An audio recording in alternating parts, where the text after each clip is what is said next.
The Great Gatsby, Chapter 7. It was when curiosity about Gatsby was at its highest that the lights in his house failed to go on one Saturday night. And, as obscurely as it had begun, his career as Trimalchio was over. Only gradually did I become aware that the automobiles which turned expectantly into his drive stayed for just a minute and then drove sulkily away. Wondering if he were sick, I went over to find out. An unfamiliar butler with a villainous face squinted at me suspiciously from the door. "Is Mr. Gatsby sick?" "Nope." After a pause he added, "Sir," in a dilatory, grudging way. I hadn't seen him around and I was rather worried. "Tell him Mr. Caraway came over." "Who?" he demanded rudely. "Caraway." "Caraway. All right. I'll tell him." Abruptly, he slammed the door. My Finn informed me that Gatsby had dismissed every servant in his house a week ago, and replaced them with half a dozen others, who never went into West Egg Village to be bribed by the tradesmen, but ordered moderate supplies over the telephone. The grocery boy reported that the kitchen looked like a pigsty, and the general opinion in the village was that the new people weren't servants at all. Next day, Gatsby called me on the phone. "Going away?" I inquired. "No, old sport." "I hear you fired all your servants." "I wanted somebody who wouldn't gossip. Daisy comes over quite often, in the afternoons." So the whole caravansary had fallen in like a card house at the disapproval in her eyes. "There's some people Wolfsheim wanted to do something for. They're all brothers and sisters. They used to run a small hotel." "I see." He was calling up at Daisy's request. Would I come to lunch at her house tomorrow? Miss Baker would be there. Half an hour later, Daisy herself telephoned and seemed relieved to find that I was coming. Something was up, and yet I couldn't believe that they would choose this occasion for a scene, especially for the rather harrowing scene that Gatsby had outlined in the garden. The next day was broiling, almost the last, certainly the warmest, of the summer. As my train emerged from the tunnel into sunlight, only the hot whistles of the National Biscuit Company broke the simmering hush at noon. The straw seats of the car hovered on the edge of combustion. The woman next to me perspired delicately for a while into her white shirtwaist, and then, as her newspaper dampened under her fingers, lapsed despairingly into deep heat with a desolate cry. Her pocketbook slapped to the floor. "Oh my," she gasped. I picked it up with a weary bend and handed it back to her, holding it at arm's length and by the extreme tip of the corners to indicate that I had no designs upon it. But everyone nearby, including the woman, suspected me just the same. "Hot," said the conductor to familiar faces. "Some weather. Hot. Hot. Hot. Is it hot enough for you? Is it hot? Is it—" My commutation ticket came back to me with a dark stain from his hand. That anyone should care in this heat whose flushed lips he kissed, whose head made damp the pajama pocket over his heart. Through the hall of the Buchanan's house blew a faint wind, carrying the sound of the telephone bell out to Gatsby and me as we waited at the door. "The master's body!" roared the butler into the mouthpiece. "I'm sorry, madam, but we can't furnish it. It's far too hot to touch this noon." What he really said was, "Yes, yes, I'll see." He set down the receiver and came toward us, glistening slightly, to take our stiff straw hats. "Madam expects you in the salon," he cried, needlessly indicating the direction. In this heat, every extra gesture was an affront to the common store of life. The room, shadowed well with awnings, was dark and cool. Daisy and Jordan lay upon an enormous couch, like silver idols weighing down their own white dresses against the singing breeze of the fans. "We can't move," they said together. Jordan's fingers, powdered white over their tan, rested for a moment in mine. "And Mr. Thomas Buchanan, the athlete?" I inquired. Simultaneously, I heard his voice, gruff, muffled, husky, at the hall telephone. Gatsby stood in the center of the crimson carpet and gazed around with fascinated eyes. Daisy watched him and laughed, her sweet, exciting laugh. A tiny gust of powder rose from her bosom into the air. "The rumor is," whispered Jordan, "that that's Tom's girl on the telephone." We were silent. The voice in the hall rose high with annoyance. "Very well, then. I won't sell you the car at all. I'm under no obligations to you at all.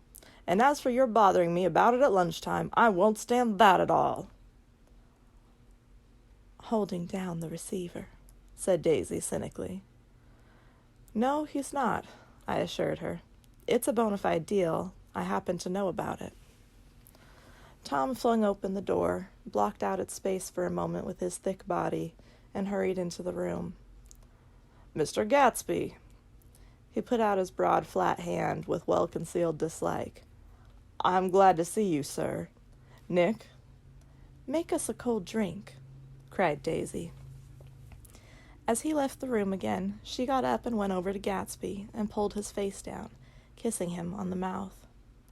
"You know I love you," she murmured. "You forget there's a lady present," said Jordan. Daisy looked around doubtfully. "You kiss Nick, too." "What a low, vulgar girl." "I don't care," cried Daisy, and began to clog on the brick fireplace. Then she remembered the heat and sat down guiltily on the couch, just as a freshly laundered nurse leading a little girl came into the room. "Blessed precious," she crooned, holding out her arms. "Come to your own mother that loves you." The child, relinquished by the nurse, rushed across the room and rooted shyly into her mother's dress. "The blessed precious. Did mother get powder on your old yellowy hair? Stand up now and say howdy-do." Gatsby and I in turn leaned down and took the small reluctant hand. Afterward, he kept looking at the child with surprise. I don't think he had ever really believed in its existence before. "I got dressed before luncheon," said the child, turning eagerly to Daisy. "That's because your mother wanted to show you off." Her face bent into the single wrinkle of the small white neck. "You dream, you. You absolute little dream." "Yes," admitted the child calmly. "Aunt Jordan's got on a white dress, too." "How do you like Mother's friends?" Daisy turned her around so that she faced Gatsby. "Do you think they're pretty?" "Where's Daddy?" "She doesn't look like her father," explained Daisy. "She looks like me. She's got my hair and shape of the face." Daisy sat back upon the couch. The nurse took a step forward and held out her hand. "Come, Pammy." "Goodbye, sweetheart." With a reluctant backward glance, the well-disciplined child held to her nurse's hand and was pulled out the door, just as Tom came back, preceding 4 gin rickeys that clicked full of ice. Gatsby took up his drink. "They certainly look cool," he said, with visible tension. We drank in long, greedy swallows. "I read somewhere that the sun's getting hotter every year," said Tom genially. "It seems that pretty soon the Earth's going to fall into the sun. Or wait a minute, it's just the opposite. The sun's getting colder every year. Come outside," he suggested to Gatsby. "I'd like you to have a look at the place." I went with them out to the veranda. On the green sound, stagnant in the heat, one small sail crawled slowly toward the fresher sea. Gatsby's eyes followed it momentarily. He raised his hand and pointed across the bay. "I'm right across from you." "So you are." Our eyes lifted over the rose beds and the hot lawn and the weedy refuse of the dog days along shore. Slowly the white wings of the boat moved against the blue, cool limit of the sky. Ahead lay the scalloped ocean and the abounding Blessed Isles. "There's sport for you," said Tom, nodding. "I'd like to be out there with him for about an hour." We had luncheon in the dining room, darkened too against the heat, and drank down nervous gaiety with the cold ale. "What'll we do with ourselves this afternoon?" cried Daisy. "And the day after that? And the next 30 years. Don't be morbid, Jordan said. Life starts all over again when it gets crisp in the fall. But it's so hot, insisted Daisy, on the verge of tears. And everything's so confused. Let's all go to town. Her voice struggled on through the heat, beating against it, molding its senselessness into forms.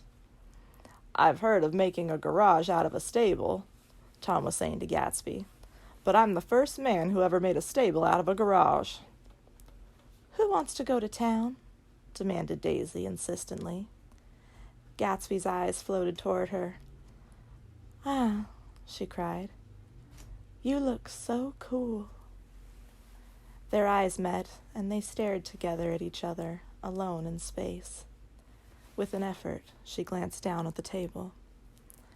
You always look so cool, she repeated. She had told him that she loved him, and Tom Buchanan saw. He was astounded. His mouth opened a little, and he looked at Gatsby, and then back at Daisy, as if he had just recognized her as someone he knew a long time ago. You resemble the advertisement of the man, she went on innocently. You know, the advertisement of the man. All right, broke in Tom quickly. I'm perfectly willing to go to town. Come on, we're all going to town. He got up, his eyes still flashing between Gatsby and his wife. No one moved. Come on! His temper cracked a little. What's the matter, anyhow? If we're going to town, let's start. His hand, trembling with his effort at self-control, bore to his lips the last of his glass of ale.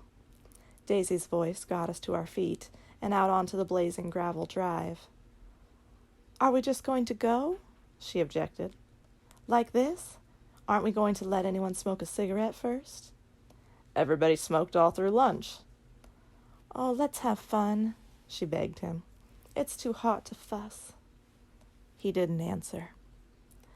Have it your own way, she said. Come on, Jordan.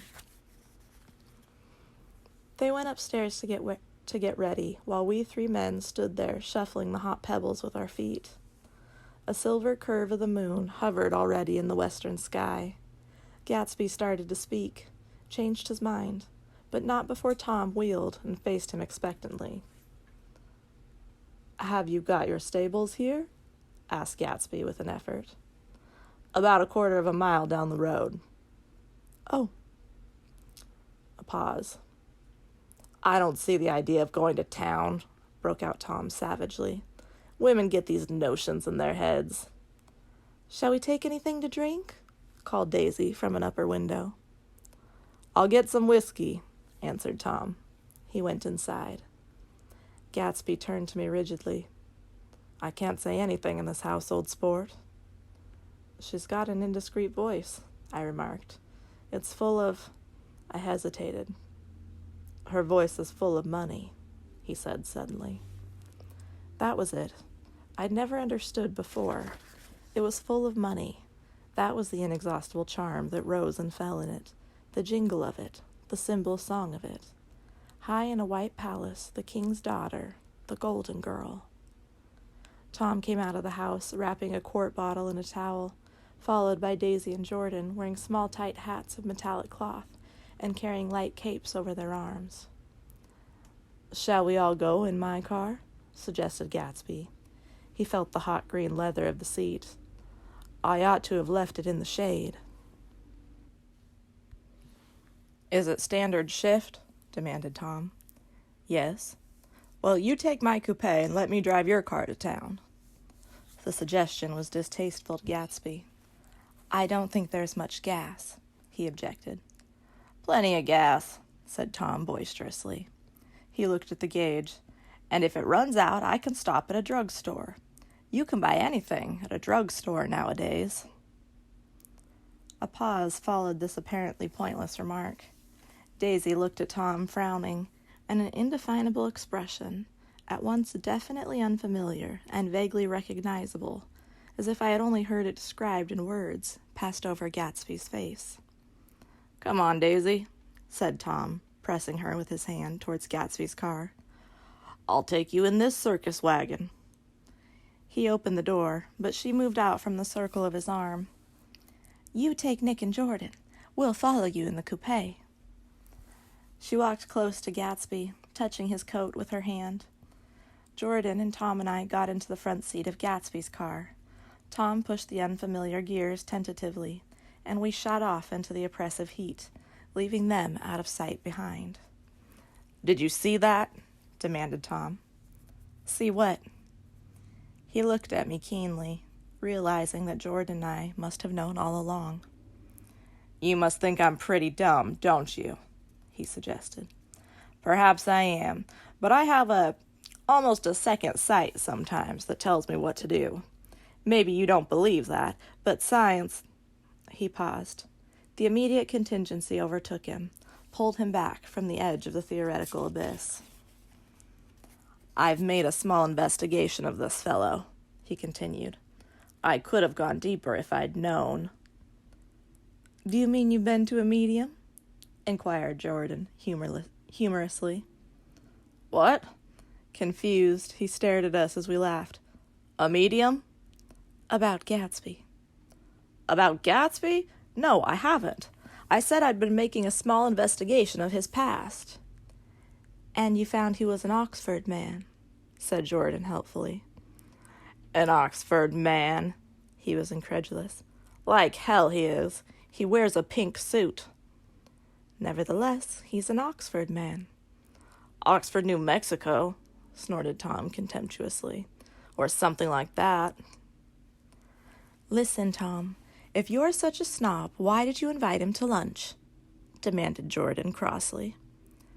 "Daisy invited him. She knew him before we were married. God knows where."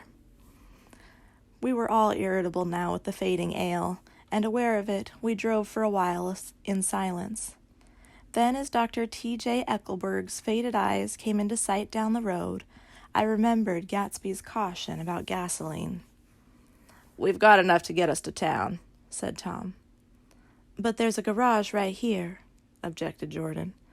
"I don't want to get stalled in this baking heat." Tom threw on both brakes impatiently, and we slid to an abrupt, dusty spot under Wilson's sign. After a moment, the proprietor emerged from the interior of his establishment and gazed hollow-eyed at the car. "Let's have some gas," cried Tom roughly.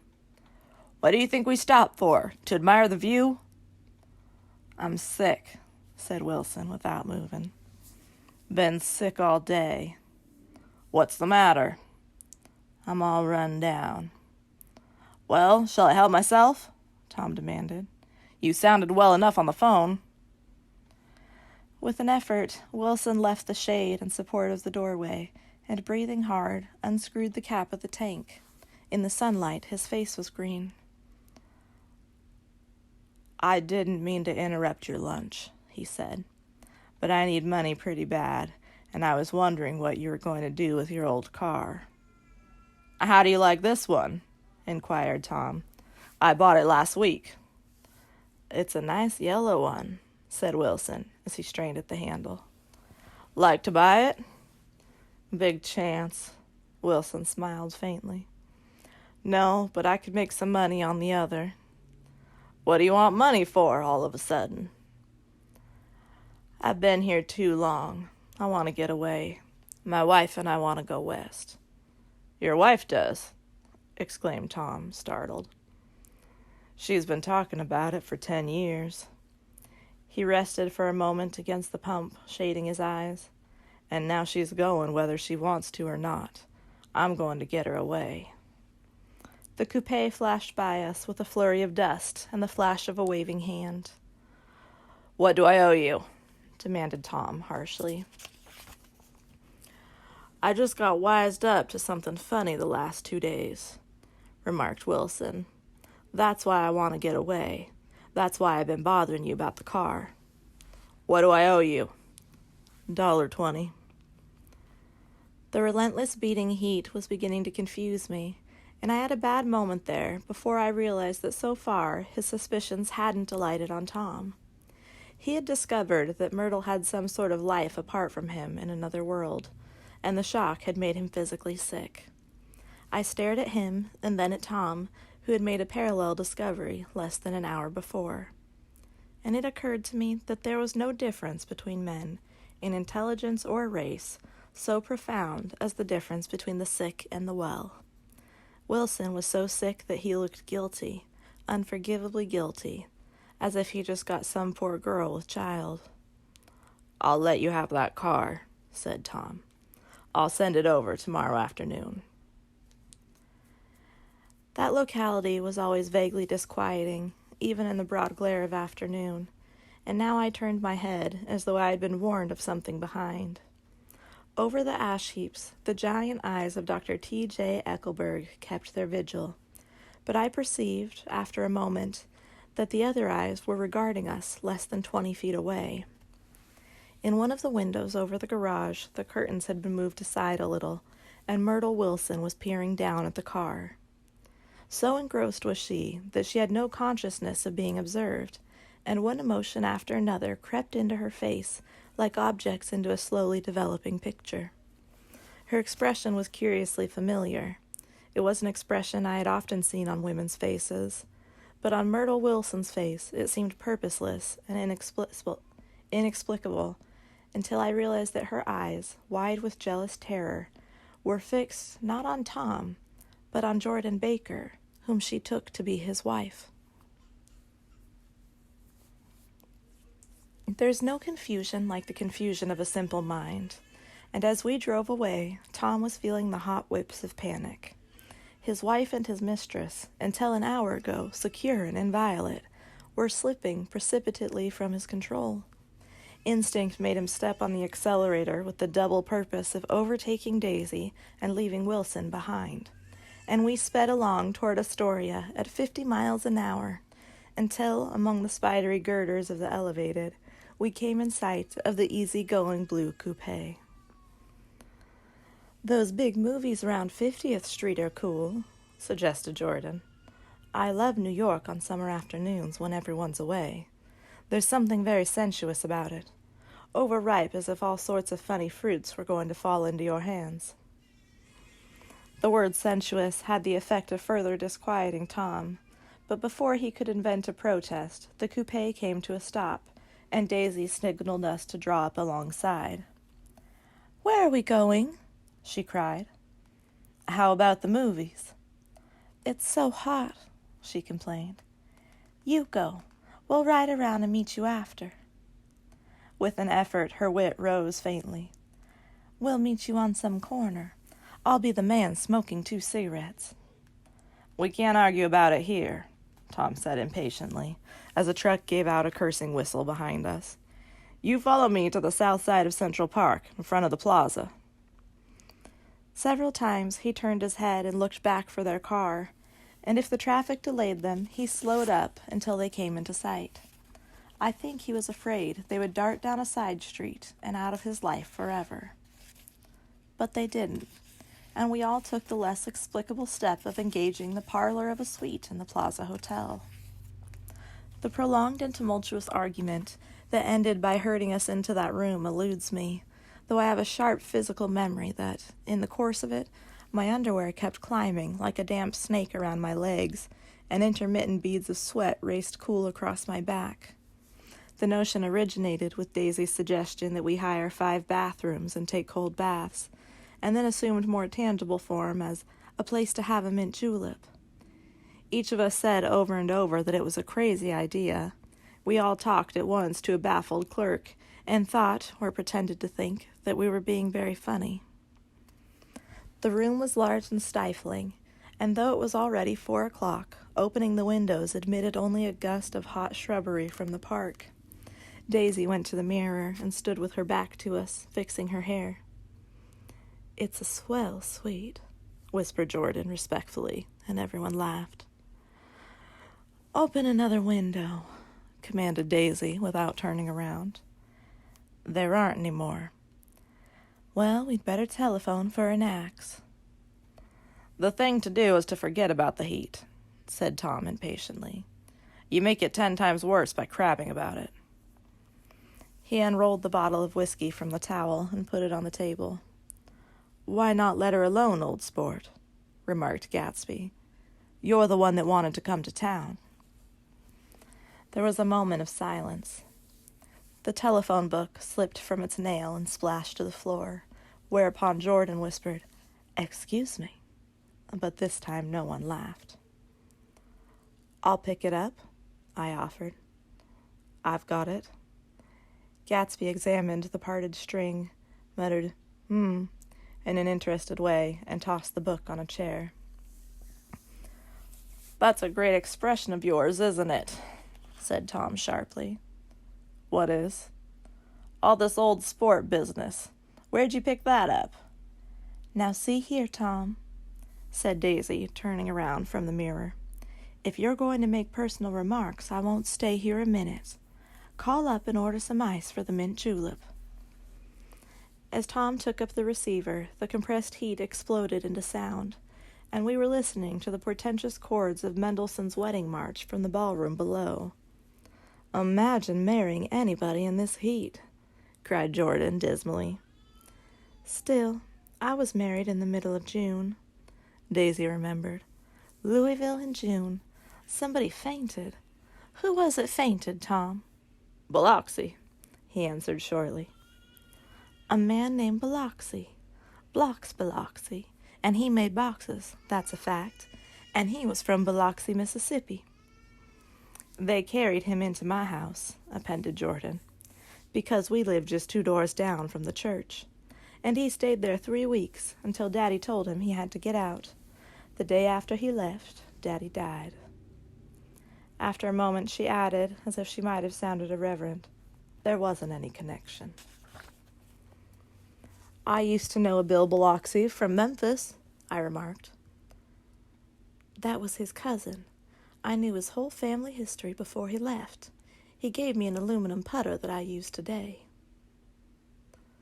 The music had died down as the ceremony began, and now a long cheer floated in at the window, followed by intermittent cries of "Yeah!" and finally by a burst of jazz as the dancing began. "We're getting old," said Daisy. "If we were young, we'd rise and dance." "Remember Biloxi," Jordan warned her. "Where'd you know him, Tom?" "Biloxi?" He concentrated with an effort. "I didn't know him. He was a friend of Daisy's." "He was not," she denied. "I'd never seen him before.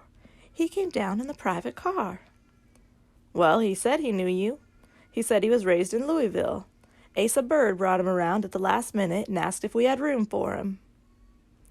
Jordan smiled. "He was probably bumming his way home. He told me he was president of your class at Yale." Tom and I looked at each other blankly. "Biloxi? First place, we didn't have any president." Gatsby's foot beat a short, restless tattoo, and Tom eyed him suddenly. "By the way, Mr. Gatsby, I understand you're an Oxford man." "Not exactly." "Oh, yes, I understand you went to Oxford." "Yes, I went there." A pause. Then Tom's voice, incredulous and insulting. "You must have gone there about the time Biloxi went to New Haven." Another pause.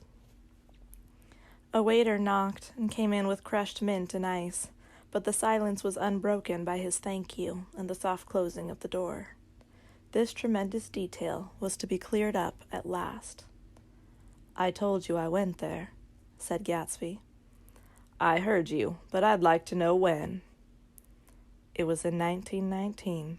I only stayed 5 months. That's why I can't really call myself an Oxford man." Tom glanced around to see if we mirrored his unbelief, but we were all looking at Gatsby. "It was an opportunity they gave to some of the officers after the armistice," he continued. "We could go to any of the universities in England or France." I wanted to get up and slap him on the back. I had one of those renewals of complete faith in him that I had experienced before. Daisy rose, smiling faintly, and went to the table. "Open the whiskey, Tom," she ordered, "and I'll make you a mint julep. Then you won't seem so stupid to yourself. Look at the mint." "Wait a minute. snapped Tom. "I want to ask Mr. Gatsby one more question." "Go on," Gatsby said politely. "What kind of a row are you trying to cause in my house anyhow?" They were out in the open at last, and Gatsby was content. "He isn't causing a row." Daisy looked desperately from one to the other. "You're causing a row. Please, have a little self-control." "Self-control?" repeated Tom incredulously. "I suppose the latest thing is to sit back and let Mr. Nobody from nowhere make love to your wife? Well, if that's the idea, you can count me out. Nowadays, people begin by sneering at family life and family institutions, and next they'll throw everything overboard and have intermarriage between black and white." Flushed with his impassioned gibberish, he saw himself standing alone on the last barrier of civilization. "We're all white here," murmured Jordan. "I know I'm not very popular. I don't give big parties. I suppose you've got to make your house into a pigsty in order to have any friends in the modern world." Angry as I was, as we all were, I was tempted to laugh whenever he opened his mouth. The transition from libertine to prig was so complete. "I've got something to tell you, old sport," began Gatsby, but Daisy guessed at his intention. "Please don't," she interrupted helplessly. "Please, let's all go home. Why don't we all go home?" "That's a good idea." I got up.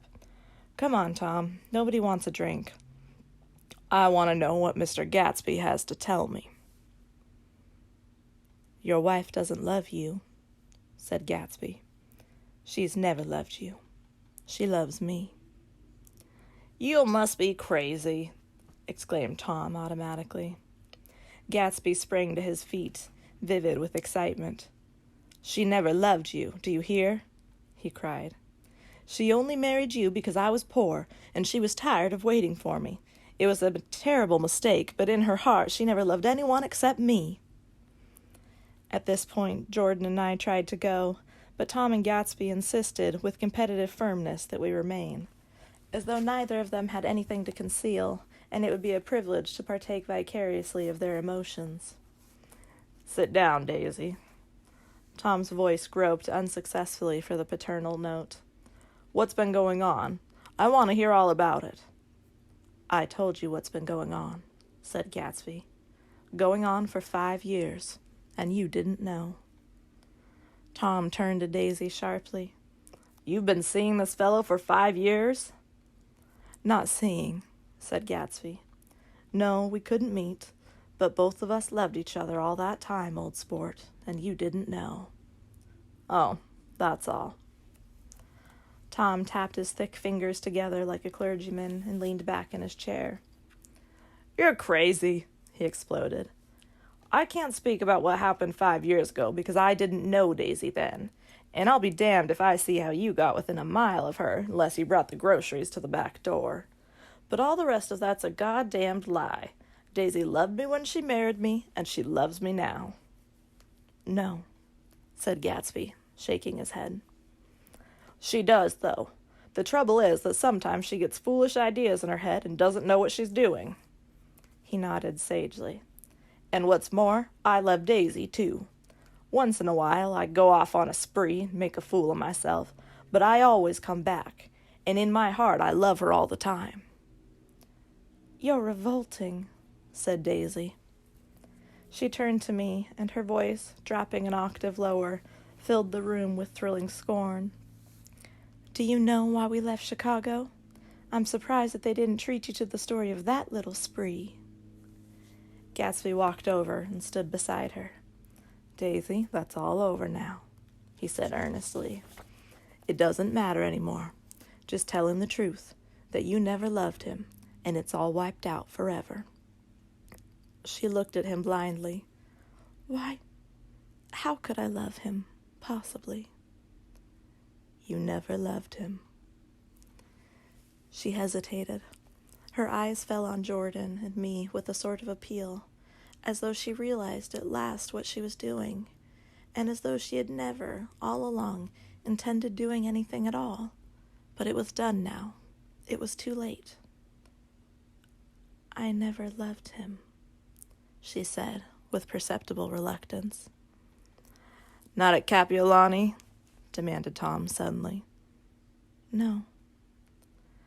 From the ballroom beneath, muffled and suffocating chords were drifting up on hot waves of air. Not that day I carried you down from the punch bowl to keep your shoes dry? There was a husky tenderness in his tone. Daisy? Please don't. Her voice was cold, but the rancor was gone from it. She looked at Gatsby. There, Jay, she said. But her hand, as she tried to light a cigarette, was trembling. Suddenly, she threw the cigarette and the burning match on the carpet. Oh, you want too much, she cried to Gatsby. I love you now. Isn't that enough? I can't help what's past. She began to sob helplessly. I did love him once, but I loved you too. Gatsby's eyes opened and closed. You loved me too, he repeated. Even that's a lie, said Tom savagely. She didn't know you were alive. Why, there are things between Daisy and me that you'll never know, things that neither of us can ever forget. The words seemed to bite physically into Gatsby. I want to speak to Daisy alone, he insisted. She's all excited now. Even alone, I can't say I never loved Tom, she admitted in a pitiful voice. It wouldn't be true. Of course it wouldn't, agreed Tom. She turned to her husband. As if it mattered to you, she said. Of course it matters. I'm going to take better care of you from now on. You don't understand, said Gatsby with a touch of panic. You're not going to take care of her anymore. I'm not? Tom opened his eyes wide and laughed. He could afford to control himself now. Why's that? Daisy's leaving you. Nonsense. I am, though, she said with a visible effort. She's not leaving me. Tom's words suddenly leaned down over Gatsby. Certainly not for a common swindler who'd have to steal the ring he put on her finger. I won't stand this, cried Daisy. Oh, please, let's get out. Who are you, anyhow? Broke out Tom. You're one of that bunch that hangs around with Meyer Wolfsheim.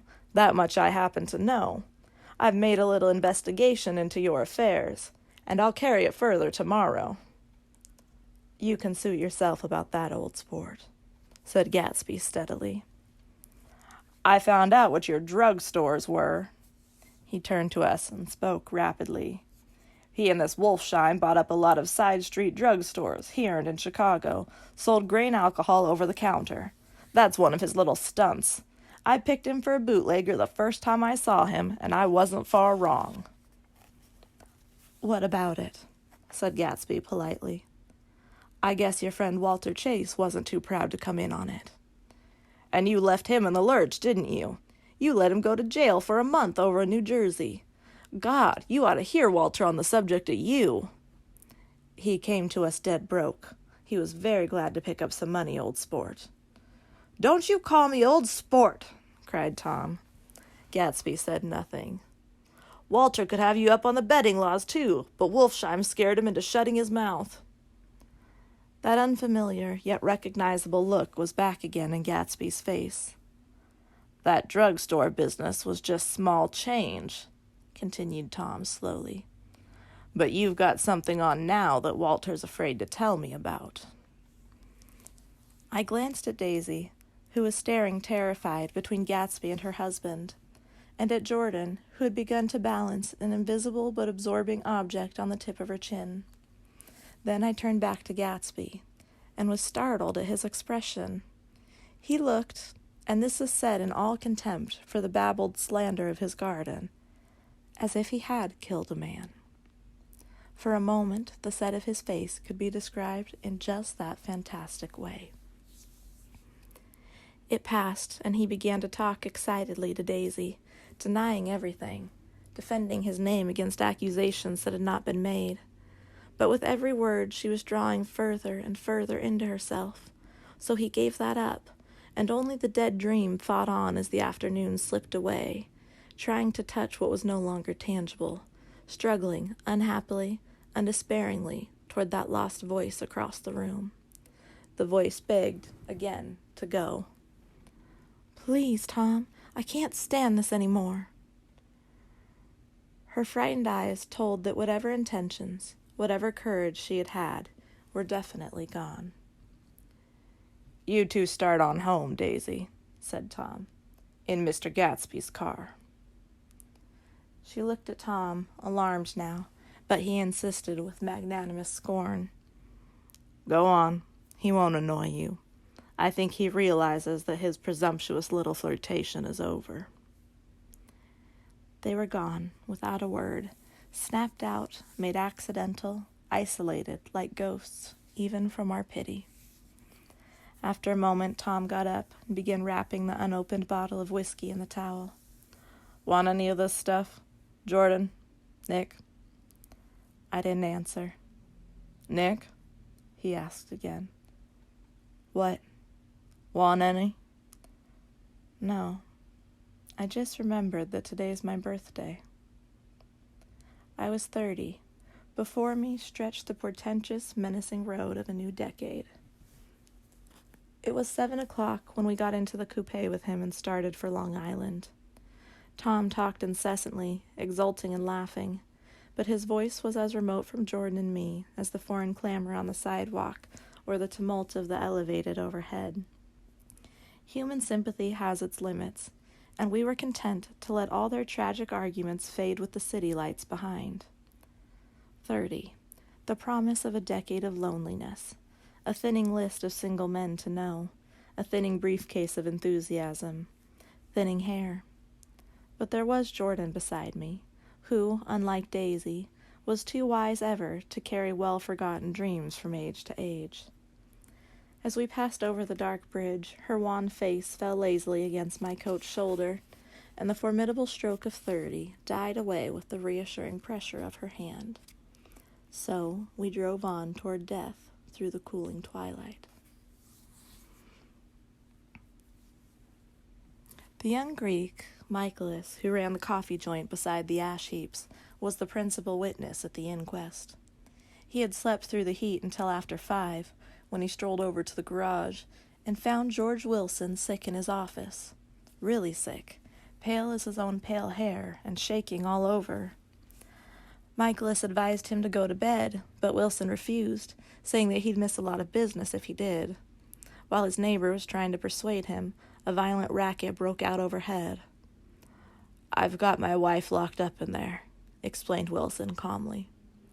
"She's going to stay there till the day after tomorrow, and then we're going to move away." Michaelis was astonished.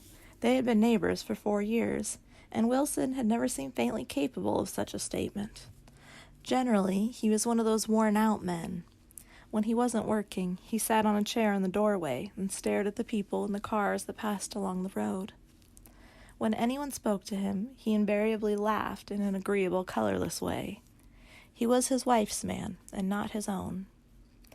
So naturally, Michaelis tried to find out what had happened, but Wilson wouldn't say a word. Instead, he began to throw curious, suspicious glances at his visitor and ask him what he'd been doing at certain times on certain days. Just as the latter was getting uneasy, some workmen came past the door bound for his restaurant, and Michaelis took the opportunity to get away, intending to come back later. But he didn't. He supposed he forgot to, that's all. When he came outside again, a little after 7, he was reminded of the conversation because he heard Mrs. Wilson's voice, loud and scolding, downstairs in the garage.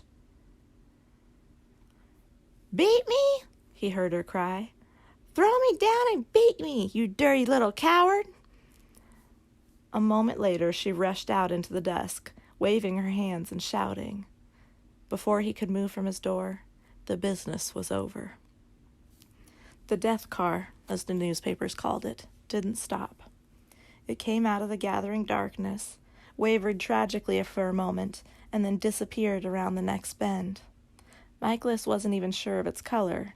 He told the first policeman that it was light green.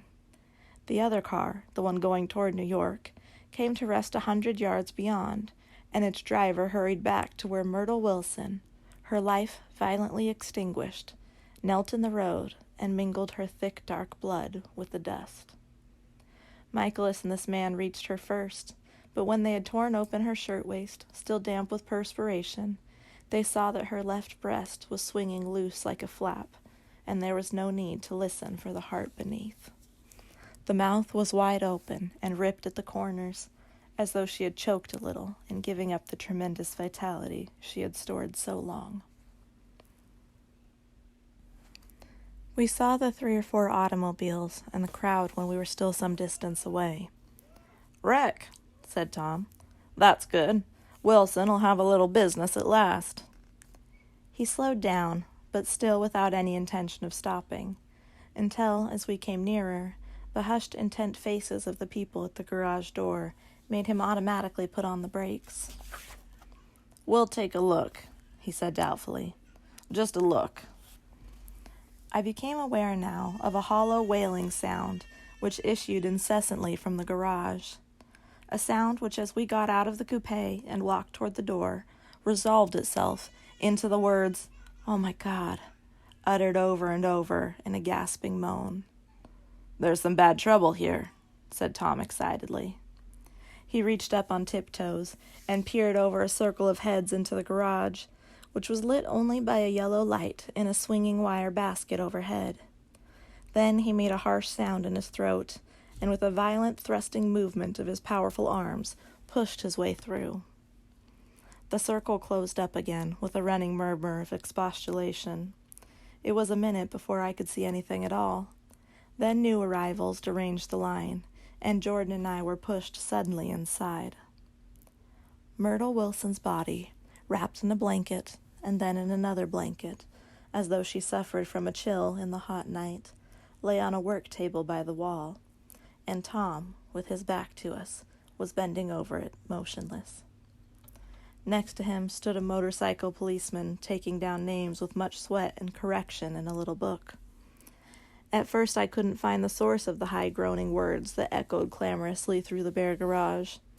Then I saw Wilson, standing on the raised threshold of his office, swaying back and forth and holding to the doorposts with both hands. Some man was talking to him in a low voice and attempting, from time to time, to lay a hand on his shoulder, but Wilson neither heard nor saw. His eyes would drop slowly from the swinging light to the laden table by the wall, and then jerk back to the light again, and he gave out incessantly his high, horrible call, "Oh my God! Oh my God! Oh God! Oh my God!" Presently Tom lifted his head with a jerk, and after staring around the garage with glazed eyes, addressed a mumbled, incoherent remark to the policeman. "M-A-Y," the policeman was saying. "O, no, R," corrected the man. "M-A-V-R-O. "Listen to me," muttered Tom fiercely. "R," said the policeman. "O, G, G." He looked up as Tom's broad hand fell sharply on his shoulder. "What you want, fella?" "What happened? That's what I want to know." "Auto hit her. Instantly killed." "Instantly killed," repeated Tom, staring. "She ran out in a road. Son of a bitch didn't even stop his car." "There was 2 cars," said Michaelis. "One comin', one goin', see?" "Going where?" asked the policeman keenly. "One going each way. Well, she—" His hand rose toward the blankets, but stopped halfway and fell to his side. "She ran out there, and the one coming from New York knocked right into her, going 30 or 40 miles an hour." "What's the name of this place here?" demanded the officer. "Hasn't got any name." A pale, well-dressed Negro stepped near. "It was a yellow car," he said. "Big yellow car. New." "See the accident?" asked the policeman. "No, but the car passed me down the road, going faster than 40, going 50, 60. "Come here and let's have your name. Look out now, I want to get his name." Some words of this conversation must have reached Wilson, swaying in the office door, for suddenly a new theme found voice among his gasping cries. You don't have to tell me what kind of car it was. I know what kind of car it was. Watching Tom, I saw the wad of muscle back of his shoulder tighten under his coat. He walked quickly over to Wilson, and standing in front of him, squeezed him firmly by the upper arms. You've got to pull yourself together, he said with soothing gruffness. Wilson's eyes fell upon Tom. He started up on his tiptoes, and then would have collapsed to his knees had not Tom held him upright. Listen, said Tom, shaking him a little. I just got here a minute ago from New York. I was bringing you that coupe we've been talking about. That yellow car I was driving this afternoon wasn't mine. Do you hear? I haven't seen it all afternoon.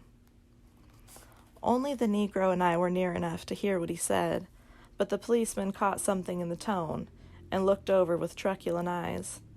What's all that? He demanded. I'm a friend of his. Tom turned his head, but kept his hands firm on Wilson's body. He says he knows the car that did it. It was a yellow car. Some dim impulse moved the policeman to look suspiciously at Tom. And what color's your car? It's a blue car, a coupe. We've come straight from New York, I said. Someone who had been driving a little behind us confirmed this, and the policeman turned away. Now, if you'll let me have that name again, correct. Picking up Wilson like a doll, Tom carried him into the office, set him down in a chair, and came back. If somebody'll come in here and sit with him, he snapped authoritatively. He watched while the two men standing closest glanced at each other and went unwillingly into the room. Then Tom shut the door on them, and he came down the single step, his eyes avoiding the table. As he passed close to me, he whispered, "Let's get out." Self-consciously, with his authoritative arms breaking the way, we pushed through the still-gathering crowd, passing a hurried doctor, case in hand, who had been sent for in wild hope half an hour ago. Tom drove slowly until we were beyond the bend. Then his foot came down hard, and the coupe raced along through the night.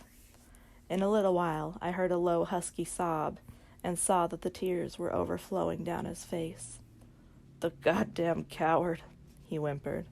"He didn't even stop his car."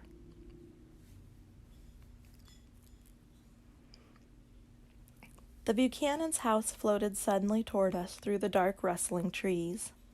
Tom stopped beside the porch and looked up at the second floor, where 2 windows bloomed with light among the vines. "Daisy's home," he said. As we got out of the car, he glanced at me and frowned slightly. "I ought to have dropped you in West Egg, Nick. There's nothing we can do tonight."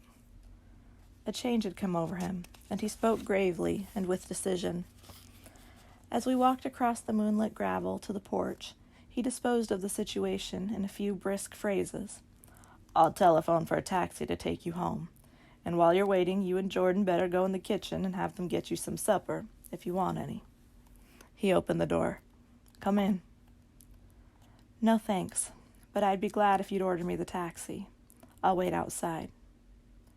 Jordan put her hand on my arm. "Won't you come in, Nick?"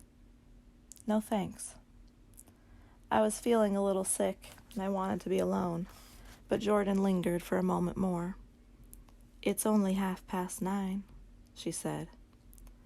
I'd be damned if I'd go in. I'd had enough of all of them for one day, and suddenly that included Jordan, too. She must have seen something of this in my expression, for she turned abruptly away and ran up the porch steps into the house. I sat down for a few minutes with my head in my hands, until I heard the phone taken up inside and the butler's voice calling a taxi. Then I walked slowly down the drive away from the house, intending to wait by the gate. I hadn't gone 20 yards when I heard my name, and Gatsby stepped from between 2 bushes into the path. I must have felt pretty weird by that time, because I could think of nothing except the luminosity of his pink suit under the moon. "What are you doing?" I inquired. "Just standing here, old sport." Somehow that seemed a despicable occupation. For all I knew, he was going to rob the house in a moment. I wouldn't have been surprised to see sinister faces, the faces of Wolfsheim's people, behind him in the dark shrubbery. Did you see any trouble on the road? He asked after a minute. Yes. He hesitated. Was she killed? Yes. I thought so. I told Daisy I thought so. It's better that the shock should all come at once. She stood it pretty well. He spoke as if Daisy's reaction was the only thing that mattered. I got to West Egg by a side road, he went on, and left the car in my garage. I don't think anybody saw us, but of course I can't be sure. I disliked him so much by this time that I didn't find it necessary to tell him he was wrong. Who was the woman? He inquired. Her name was Wilson. Her husband owns the garage. How the devil did it happen? Well, I tried to swing the wheel. He broke off, and suddenly I guessed at the truth. Was Daisy driving? Yes, he said after a moment. But of course I'll say I was. You see, when we left New York, she was very nervous. She thought it would steady her to drive. And this woman rushed out at us just as we were passing a car coming the other way. It all happened in a minute, but it seemed to me that she wanted to speak to us, thought we were somebody she knew. Well, first Daisy turned away from the woman toward the other car, and then she lost her nerve and turned back. The second my hand reached the wheel, I felt the shock. It must have killed her instantly. It ripped her open. Don't tell me, old sport. He winced. Anyhow, Daisy stepped on it. I tried to make her stop, but she couldn't, so I pulled on the emergency brake. Then she fell over into my lap, and I drove on. She'll be all right tomorrow, he said presently. I'm just going to wait here, see if he tries to bother her about that unpleasantness this afternoon. She's locked herself into her room, and if he tries any brutality, she's going to turn the light out and on again. He won't touch her, I said. He's not thinking about her. I don't trust him, old sport. How long are you going to wait? All night, if necessary. Anyhow, till they all go to bed. A nice point of view occurred to me. Suppose Tom found out that Daisy had been driving. He might think he saw a connection in it. He might think anything. I looked at the house. There were 2 or 3 bright windows downstairs, and the pink glow from Daisy's room on the second floor. You wait here, I said. I'll see if there's any sign of a commotion. I walked back along the border of the lawn, traversed the gravel softly, and tiptoed up the veranda steps. The drawing-room curtains were open, and I saw that the room was empty. Crossing the porch where we had dined that June night 3 months before, I came to a small rectangle of light, which I guessed was the pantry window. The blind was drawn, but I found a rift at the sill. Daisy and Tom were sitting opposite each other at the kitchen table, with a plate of cold fried chicken between them and 2 bottles of ale. He was talking intently across the table at her, and in his earnestness, his hand had fallen upon and covered her own. Once in a while, she looked up at him and nodded in agreement. They weren't happy, and neither of them had touched the chicken or the ale, and yet they weren't unhappy either. There was an unmistakable air of natural intimacy about the picture, and anybody would have said that they were conspiring together. As I tiptoed from the porch, I heard my taxi feeling its way along the dark road toward the house. Gatsby was waiting where I had left him in the drive. Is it all quiet up there? He asked anxiously. Yes, it's all quiet. I hesitated. You'd better come home and get some sleep. He shook his head. I want to wait here till Daisy goes to bed. Good night, old sport. He put his hands in his coat pockets and turned back eagerly to his scrutiny of the house, as though my presence marred the sacredness of the vigil. So I walked away and left him standing there in the moonlight, watching over nothing.